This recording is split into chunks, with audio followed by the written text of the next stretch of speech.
9/11. That morning I was on my way to the airport to take a flight for business purposes.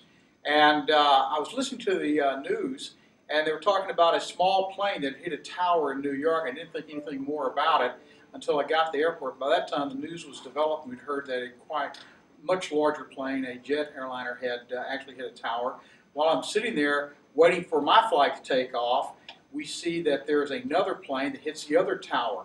And that's when they closed down all of the airports, and of course, I never made my flight.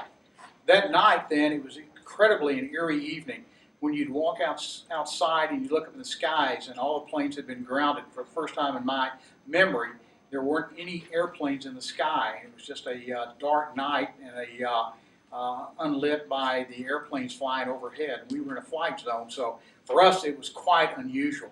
But a lot of people did, obviously, they were affected greatly by what happened.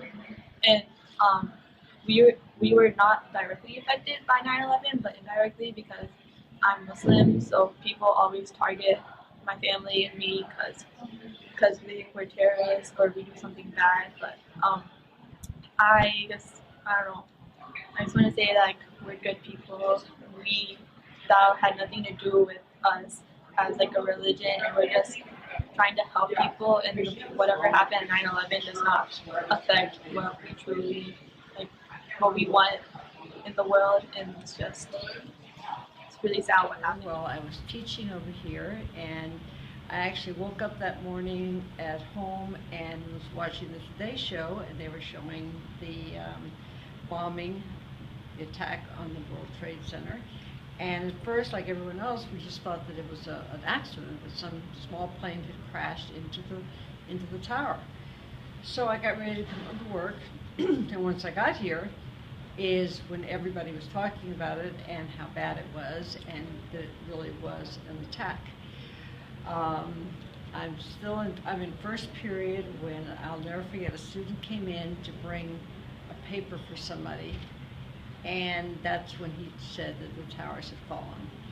I was absolutely just shocked. I mean, it was just a quiet in the classroom, and no one could really believe that this was happening. It was very, very tragic. Of course, as soon as I left work, I got home, and everybody was just right there by the television and watching what was going on and everything else, and it was just almost surreal. But what was especially surreal for me was the fact that I was, my life went on. I mean, this was happening, and I'm here at work, so it didn't seem like it was possible that life for us here at Plano East was the same as normal when so much was happening. I was at Armstrong Middle School teaching 8th grade English. We had this, they kept us in class first period forever. And finally someone came around and told us that Twin Towers had been attacked by a plane, and that they had flown into the Pentagon as well. And that concerned me because I had a friend who was at the Pentagon. Oh, was she okay? He was okay. He was okay. Yeah. He happened not to have been there. I called my sister because he was like a big brother, sort of. We'd grown up together, and